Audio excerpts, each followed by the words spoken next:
وسلاسل صدحات سينس كشمبرها سود وهذا صاحب بيان بريق أفريقيا وقبل كوعانا كلا دوانانشو شمبرها taasoo ka dhigaysa meel loogu talagalay dadka shimbiraha u fiirsada maanta waxaan ka wada hadli doonaa hagaha bariga Afrika ee ay qoreen Stevenson, John Fanshawe iyo Nigel Redman tusuu wuxuu koobayaa 1448 nooc oo ay ka mid yihiin shimbiraha deegaanka u gaarka ah kuwa soo galootiga ah ama kooytada ah iyo shimbiraha dawaafa ee iska meera buugu wuxuu u qaybsan yahay bogag habaysan haddaba buuggan loo bixiyay haguhu waxa ku jira 289 bog oo midab leh oo ay ku sawiran yihiin in ka badan 3500 oo sawirro si taxaddar leh loo sameeyay oo shimbira ah si ay kaaga caawiyaan garashadaada iyo fahmidda shimbiraha haddaba waa ayo Terry Stevenson, John Fanshawe iyo Nigel Redman. Terry Stevenson waa khabiir ku takhasusay cilmiga shimbiraha waa shimbira dhowre iyo qoraa wuxuu si qoto dheer u fahmay nolosha shimbiraha Afrika isaga iyo la qorihiisa John Fanshawe waxay qoreen buugga hagaha goobta ee caanka ah ee ciwaankiisu yahay shimbiraha bariga Afrika hagahan dhammaystiran waxa uu daboolayaa in ka badan 1300 nooc oo shimbira ah oo laga helo Kenya, Tanzania, Uganda, Rwanda iyo Burundi buuggu waxa uu ka kooban yahay sharaxaad faahfaahsan sawirro iyo map qaabaysan taas oo ka dhigaysa khayraad iyo kayd lagama maarmaan u ah xiisaha shimbiraha gobolka.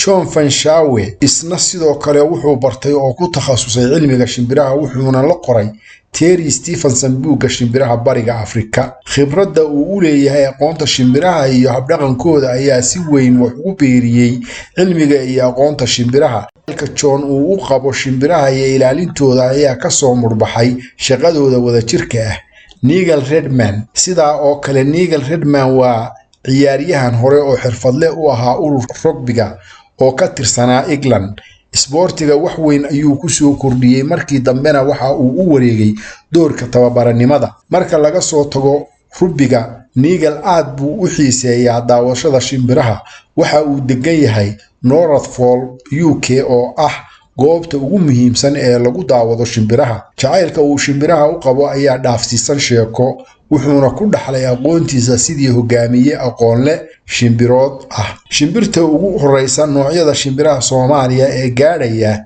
727 nooca ugu horeeya waa gorayo suul dheer gorayada Soomaalida Struthio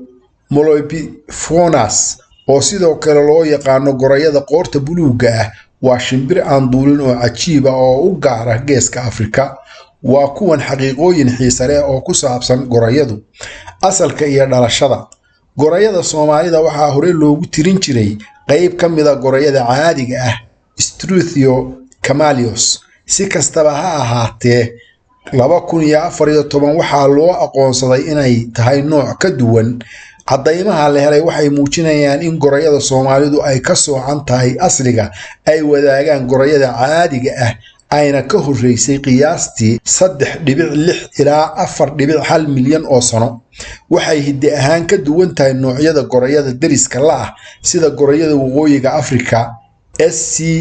camaleos iyo gorayada Maasai SC Maasaios tilmaamaha gaarka u ah gorayada Soomaalida gorayada Soomaalidu waxay la mid tahay gorayada kale laakiin waxay leedahay astaamo u gaar ah qoorteeda iyo maqaarkeeda bowdiyuhu waa buluug halkii uu casaan ahaan lahaa qoorta labku waxay noqotaa buluug dhalaalaya inta lagu jiro xilliga lamaane weheshiga si ka duwan gorayada caadiga ah waxa aanay lahayn giraanta qoorta ee ballaaran baalasha iyo dabadu waa cadaan labka ayaa ka weyn dhadiga qaybaha laga helo iyo deegaanka gorayada Soomaalidu waxay ku nooshahay waqooyi bari Itoobiya koonfurta Djibouti Kenya inteeda badan guud ahaan Soomaaliya inteeda badan deegaansiga iyo dhaqanka deegaansi ahaan waxay ka duwan tahay gorayada caadiga ah waxay door bidaa goobaha cidlada ah meelaha dhirta laga quuto leh gorayada caadiga ah waxay inta badan daaqdaa banaanada furan waa mid ka mid ah labada nooc ee shimbiraha ee ugu waaweyn gorayada Soomaalidu waxay door lama ilaawaana ku leedahay nidaamka deegaanka ee geeska Afrika nabadgelyo saaxiibayaal ilaa talaadada soo socota iyo cilmiga shimbiraha